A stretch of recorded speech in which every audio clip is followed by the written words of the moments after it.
ขอถามนิดนึงได้ป่ะคือนี่เขาว่าเจ้าถือผ้าทำป่ะไม่ถือผ้าฮะเหมือนอ้าวนี่เขาว่าหัวFC อัน FC เขานี่มันเสร็จแล้วเขาก็บอกเนี่ยนะเหมือน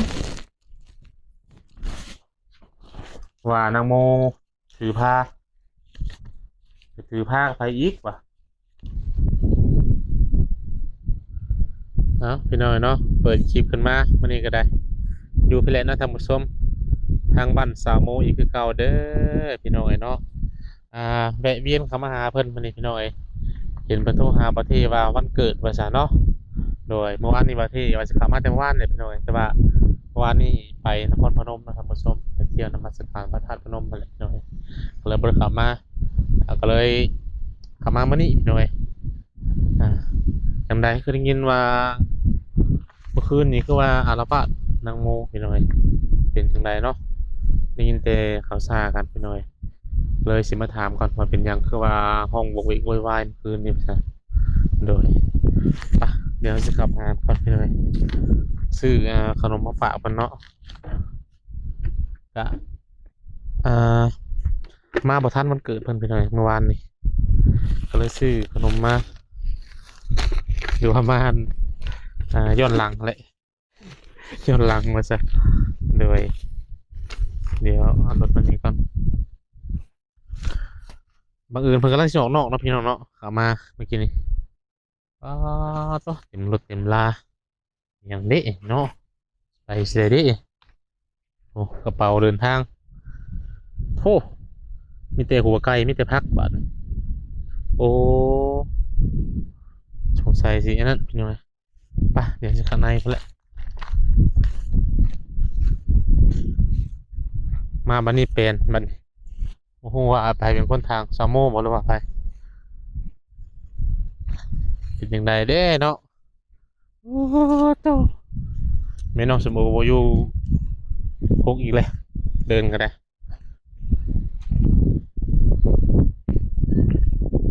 บ่ลึกแท้นี่บ่จักมันยังมียาดอกฟืนดอกไฟดอกไฟนี่มันยังใช้ได้อยู่พี่จักอ๋ออ้าวสบายดีเด้อโอ้เห็นยังอยู่เนาะอาม่าใช้หมอกระทะนี่โมนี่เลยนี่นะดอกไฟได้เนาะมันใต้ได้อยู่เลยพี่น้อยดอกไฟอันเรื่องกันเจ้าโดยว้าวบริเห็นกันแต่หึงเนาะเป็นยังไงสบายดีอยู่บ่สบายดีอยู่เรื่อยๆบ่เอาไม้เนี่ยปิดไม้เนี่ยลมเฮงพี่น้อยนี่ซื้อโคกหูแล้วร่างสิไปใช้นี่นะเราจะไปใครแก๊สไก่แก๊สจะมีหัวไก่หัวยังจะพักจ้ะเอาไปให้ไก่นะฮะไก่นะเอาเจ้าไปให้ไปหัวไก่เอาไปให้อ้ายอยู่ในเมืองโอ้ไก่เจ้าเองนี่บ่บ่เขาฝากแม่นอืรถขนส่งมาซะหน่อยเนาะเดี๋ยวจะได้มันเกิดเมื่อวานนี่พี่ไฟเนี่ยมาอืมผมนี่กินคนเดียวเป้าคนเดียวบ่ได้บอกก็ได้ไม่ได้บอกพะยับเอาเอื้อยจะได้ใช่บ่ได้บอกเป็นซุงไปว่าวันเกิดนันเดอร์ครับเนาะไม่ได้เข้ามาอีกหน่อยเมื่อวานไปบุญธาตุเมื่อวานนี่นะธาตุพนมผมไม่ไปอยู่บ่เอ้าเป็นยังไงสิได้เด้เนาะมาบ่ทันพี่น้องเอ้ยอืมมาทันกันนี่มียังกินผู้เดียวเลยบ่เคียงกันน่ะมนต์นี่ฮะอยู่หลัก11เออจะฟาดผู้เดียวเลยเบิดเลยติแม่นซื้อเองกินเองนะเนาะอ้าวขนมนี่กินข้าวกินน้ำแล้วกินแล้วกินข้าวกับยังกินข้าวกับนั่นน่ะตำน้ำไม้เด้อส่วนตอนน้ำไม้เพื่อนในโซนเออเป็นยังไงก้มหน้าก้มตาติดผู้บ่าวบ่เลยแต่สังคมก้มหน้าวันนี้คนขับมาหาบ่ขมือนี่บ่อย่ามีเหตุที่บ่ให้เขามาบ่ไว้ไหนบ่ได้เข้ามาแล้วเออ อนนี้นี่กำลังสิไปเนี่ยเนาะ แม่น จะมาเฮือนอีกจักมื้อแล้วบ่ จะโดนเลยนะ โดนเลยดิ ประเทศ อ่ะ รุ่นนี้เฮาแน่นี่ มียังไงนะ ไอ้เพิ่นก็น้ำจ่าได้จ่าย สร้างยังไงนะ ฮะ สร้างยัง บ่ได้สั่งอันน่ะเฮารุ่นน้ำเขาสิ รุ่นโชคเออ เฮาเคยได้เทื่อหนึงเลย50,000 นั่นนะเอาบริสุทธิ์ซอยเขาที่ได้บ่ได้ ซื้ออันน่ะแสนหนึ่งเก้าแสน99,000 เออ เฮาได้เงิน50,000กีบ สักทีก็ได้น้อยแล้วรวมเบิดเท่านั้นดิ บ่เฮาอันน่ะบ่ได้ถือตัวหลายเด้ อืมเจ้าก็สร้างอีกนะไหมเจ้าก็มีมาบอก อือ สร้างอีกนะไหม เฮาก็อยากรุ่นอยู่แต่ว่าราคากล่องหาเงินราคา90ยันราคาอันนั้นแสน99,000 แล้วก็19มาขายแก๊สน่ะก็ได้เลยขายแก๊สน่ะก็สร้างแล้วเดี๋ยวถือ100 ล้าน1,000 ล้านเขาเอาไปเนี่ย ให้ถังเช่า2ห่อพี่ตัวรับมา น้ำมนต์เอาไว้น้ำให้เถ่าดิ FC แล้วก็ลูก อื ค้าม ไปดีลูกค้า ลมไม่แห้งพี่น้อยเนาะบัดนี้จะสิไปเกี่ยวกับปองแล้วบ่ไปส่งกันกายนี่แล้วเนาะ โดย อืม เศรษฐี พอดีเขามาพอดีประสบเห็นเพิ่นอยู่นี่ใช่ไหมเลยเบรกเกินเข้ามา ลำโพงไร้สายอัจฉริยะดีไซน์ ไปบัดนี้จะมื้อชั่วโมงสิมานะ ไปเก็บแล้วก็มาแหล้ว กินแล้วก็มา อืม มีอันนี้คือสิขายเงินแท้ เอามาบ่ เอ้ามันบ่ทันได้เก็ เก็ บบ เก็บไว้จ้ะพี่น้องนิดหน่อยเขามาเก็บเอาเบิดได้นี่เล็ก มันยังก็เสียหมดแล้วนะยังอะ เล็กกันนี่เก่งครับเจ้าเก็บเป็นระเบียบนึกว่าเดินเด่นกันนะมีแต่ขยอกขยะอันมีเวลาบ่ว่าไหน ยัง FC สิว่าแล้วแม่นอกโอไปแล้วก็พกอีกเลยว่าได้บ่ได้ติดต่อหาเราบ่ บ่ได้วุ่นวายเลย คนรายดิเออ เฮาอยู่แต่เฮาก็พอแล้ว เห็นว่านี่ว่าเราติดต่ออย่าเนาะกินแม่ขนมเนาะโอ้กินแม่ขนม นี่แน่ว่าที่ ไล่ให้ลูกค้าทางการจัดส่งสู่ 99,000เอาให้แน่ โอ้มีเงินทำกันได้ใช่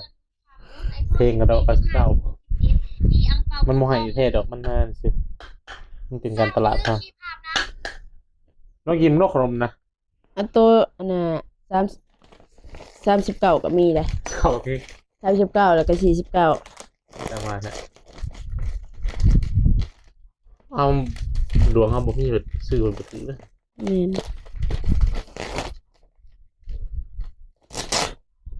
ขนาดเลขนี่คือกันเด้ บริพันธ์ยังบ่ บ่ขนาดถ่ายเบอร์โทรตัวเองซื่อๆนี่นะยังบ่เอา เห็นว่าเดินไม่ภาพมาด้วย เออถ่ายเบอร์โทรหามันออกเลย บ่ วันนี้ก็ออกเลข แล้ว ให้ เขาเรียกเบอร์โทรจังนะจังหวะแท้เอาเมียละเป็นยังเป็นยังโมฮะเมียไอ้ดู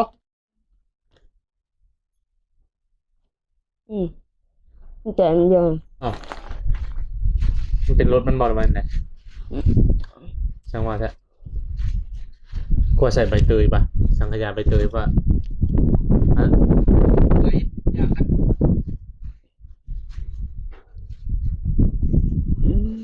เสียไป ฮะ เสียไปแล้ว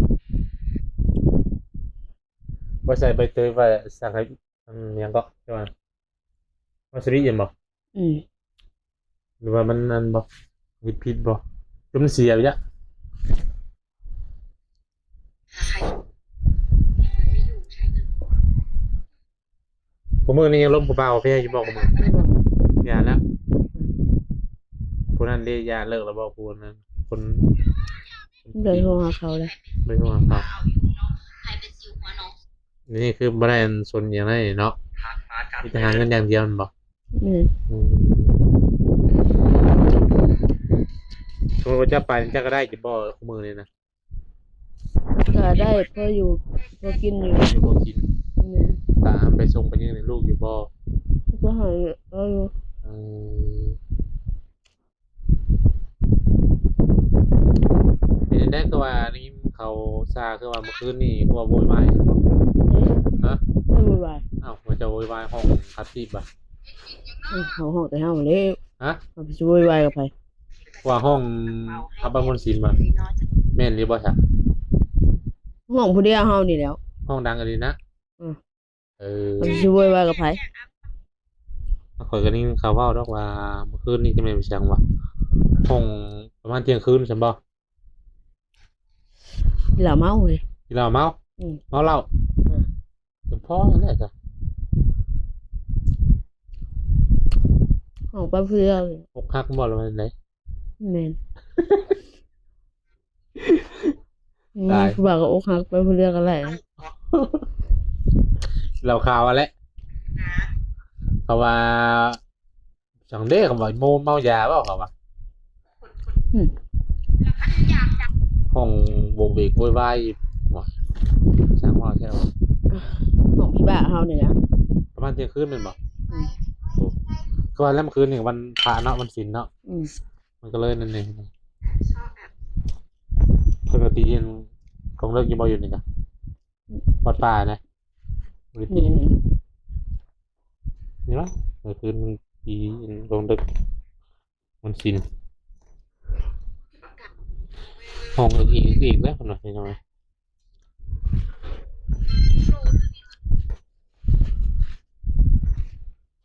ในเก็บของรับของดีจะบ่ไปเก็บข้อมือนี่นะแบบโทรศัพท์เครื่องใช้ไฟฟ้าบ่มีดิ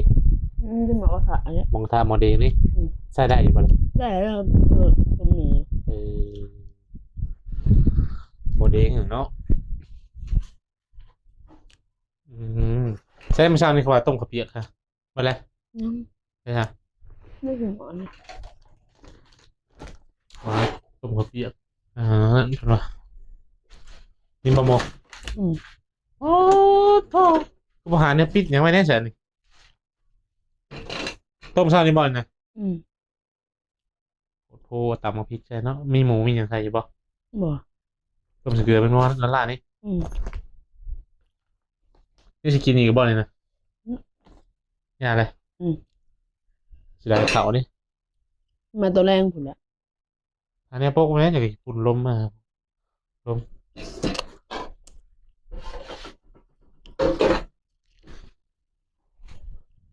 ให้แบบนี้ ขอถามนิดนึงได้ป่ะ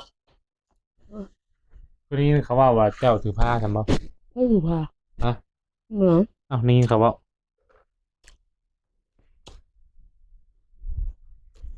หัวFC อัน FC เขานี่มันเสร็จแล้วเขาก็บอกเนี่ยนะ เบิ่ง ว่านางโมถือผ้าไปถือผ้าไปอีกว่ะ ถือพาส่งกับเสือแล้ว วีมาไล่บ่สิเจ้านะ อืม ทับแปะ อืม ทับแปะบอกทับแปะบ่ทันยังโพนสินอายุ18 ปีวิธีใส่ยา ชักยาคุม อันนี้ใบยาพุ่มบ่นี่โอ้อันทับแปะนี่ให้ถ่านนี่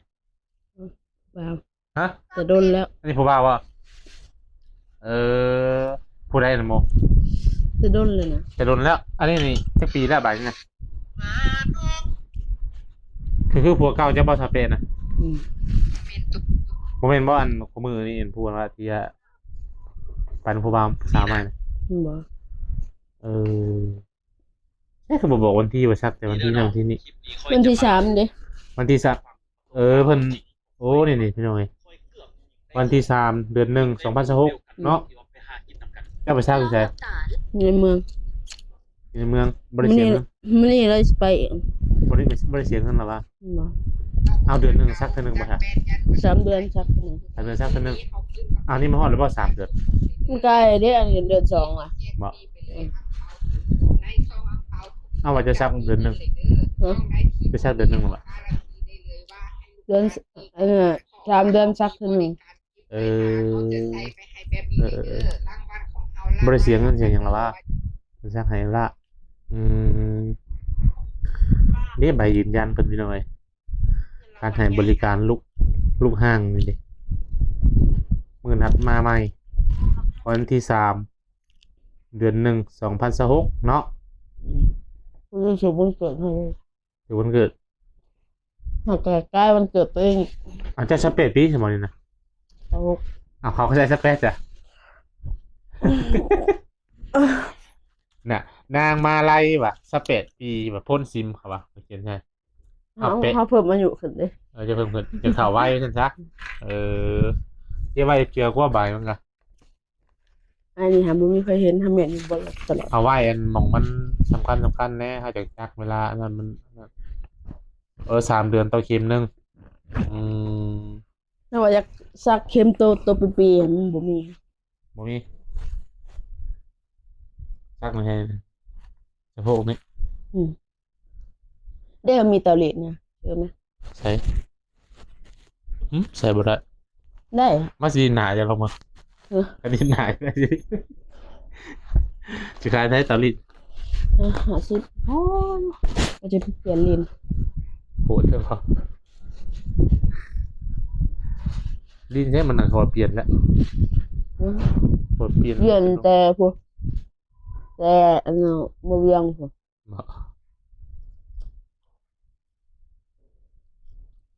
มันก็ยังนั่นอยู่แล้วว่าจะบริโภคไกลๆไม่แต่อันนี้คือ ไปหาถาดปูน ไปเมื่อใดไปเมื่อใดจะไปบ้างงานบุญทะโพนนะ ไปส่งเครื่องเขา เมื่อใด ให้50,000 กีบ ถ้าไปเราก็เยอะแท้ เขาบอกไปเขาบอกว่า เอาให้จัน50,000ไปฮอดทัดโพนน้ำมันเนี่ยน้ำมันตัวเอง มันเขา มันเขาแล้วเขาเติมให้บ่เติมให้เท่าไหร่ อันนั้นมัน2 ฟุก50,000 เป็นตู้งานบริเติมในปั๊บ เติมในปั่นแบบ ประมาณ50นะน้ำมันกันเนาะเงินอีก50,000 %นึงไปส่งเครื่องยังไง ลูกซื้อ ทุกที่งานบุญพระคนในเมืองเนี่ยบอกพอให้ละลายนี่ดอกไปหน่อยเนาะวันนี้ก็ให้50,000อย่างถาดปูนเขาก็บ่เคยไปจักเทื่อ ถ้าโพลมันเป็นใกล้แล้วจะบริลงที่โรงเรียนบ่ไปนะ มาออกมาทางเก่า จะเข้าไปมองได้อันบ้านมองคายนี่ อันน่ะบนเข้าผากคนเด้ ทางเฮ็ดใหม่นี่เหรอวะอ นักออกมาทางเก่าแล้ว บริเวณไปทางตลาดดงบ่อ เขาก็ไปทางนั้นเขาก็ออกมาทางเก่าแล้ว ขามาเขาได้ไว ในแรกจะไปจะบ่เคยไปที่มันรถมันจักนะ ปวดแขนพอปวดแขนนี่แต่ว่ามีเพลงไปนำ มากลับมาแล้วเขาลึงนะมันก็นั่นแหละป้าหาย10,000ถาดโพนไปหน่อยมันใกล้ได้นี่คุณชงวิทย์นั่นพ่นสินยังบ่แห้งเลยโพสร้างเทิงพ่นอีกชั่วโมง2 ชั่วโมงมันจะมาฮอดถาดโพนเขาบ่กลัว บ่ซิมแต่ทางใหญ่หาใกล้กลัว มันใกล้กว่าพ่นสินมันทางไงถาดโพนนี่มันกลัวได้แต่นี่ไปหาชิโน่แล้วเนาะเรากลัวบ่ แถว เพราะมันโค้งเด้ อันน่ะบันส่งใกล้กว่าบันส่งอีก เป็นแน่ๆไปคนร้ายบ่งานบุญ ก็หลายหา ไปแล้วก็มาเลยแต่ก็บ่ได้เลาะบ่ได้หยัง แล้วเขาใส่โดกสไตล์ผมบ่ได้พักผ่อน บัดนี้ไก่นี่ก็บ่แม่นเจ้าเดียวกันบ่นี่ไก่หัวไก่นี่มันเจ้าเดียวกันบ่ บ่นี่ผู้เอื้อยครับ ของเอ้ยเจ้าพระเจ้าสิไปชงให้คนอยู่ครบกันบ่ มันอยู่ในเมือง อยู่ในเมือง เราก็สิไปเรียน ข ต่ อ อง ประ เล ชาย ชนนี่บ่เราก็สิไปเรียนต่อเลยครับ เจ้านะเอ้าทำงานได้ ว่าอย่าออกเอาเขาไปส่งซื่อ บ่ไปชงให้ใครนั่นน่ะ ๆส่งให้อ้าย อ้ายคุยนะ บ่น้องทราย ของไอ้ทอง เออแล้วก็ขอปลูกบ่ อืม อืม คดีอย่างไกลหน้าบ้านเฮือน ฮะ คดีอย่างไกลหน้าบ้านเฮือน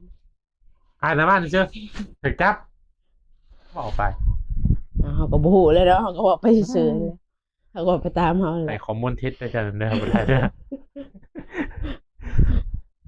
เขาบ่รู้จักเนาะเขาก็บอกไปเดี๋ยวนี่แหละเขาก็ว่าคดีอย่างไกลหน้าบ้านไง โอเคปัญหาไปพาไปบ่ได้นี่ แม่นเพราะว่ายันเขาปิดอนาก่อน ที่โรงพัก อืม โอเคจ้ะสิบ่รบกวนแหละสิประมาณนี้แหละนั่นแหละเดี๋ยวเขาจังว่าเขามาถามเบิ่งว่า เป็นจังไดว่าสู้เขาว่าชาว่าเจ้าสิพาว่า บ่ สิเพศน่ะบ่แม่นเนาะสิยาคุมทุก3 เดือน เออก็ถือว่าปลอดภัยอยู่จ้ะบ่ได้ปะหรอกว่าแต่ละเดือนบ่ได้คือห้ามเนาะ มันน่า3 เดือนสักเทื่อนึง เจ้าต้องคุมตลอดเด้อยินว่าไป ก็คือว่าคันเฮาบ่ได้ซักก็มันก็ยังบ่ทันได้เป็นเมนอีก3 เดือนอีกมันจังได้เป็น เออ อีกบ่นานฮอด5-6 เดือนอีกบ่จัก อืมคอยไปคอยมาไปนึง คือเฮาลืมพุ่นแหละ จ้ะ มันจะเฮาก็ โอเค กัง จ้ะ วลแหละว่าเฮาถือผ้าเนาะ สิบ่รบกวนมันแหละพี่น้อยเพิ่นสิไปแหละเพราะว่ามันค่ำแล้วว่าสัญญาณบ่ทัน แม่น ไปเอาไปพร้อมกันนี่นะเอาแก๊สไปขายแล้วบ่นี่นะ แม่น ของคุณดอกเหลือแล้วบ่เงินชั้นแมลงบ่ได้มาบ่ มาแล้ว มา เก็บเก็ดแล้วก็มา เออแล้วนี่จะโมขายบ่ได้บ่นี่ ได้ นี่ทีมชาไซส์จ้ะ ลมมัน ปอนมาจุลโคจุลขี้ก็มีเขาไฟทีม ลมมันเอาไป เจ้าบ่ทางนี่นะ บ่คนในบ้านล่ะ เออต่อกระเป๋าไงไก่ผักกาดซ้อมจะหัวต่อยเนาะเอามาให้ไก่มาหั่นเย็นได้มั้ยจ๊ะ หุ่นแล้วล่ะ สู่ชีวิตรีรถก็เลี้ยงมันนี่ระวังเด้อขับรถขับล่างเด้อมาขออนุญาตไหม เออ เอาไปเลยว่าได้แล้ว โอเคบัดนี้สบายดีFC ไปเลยเดี๋ยวเจอกันใหม่เมื่อหน้าพี่น้อยวันนี้ขอจบคลิปกันเลยหน่อยเนาะ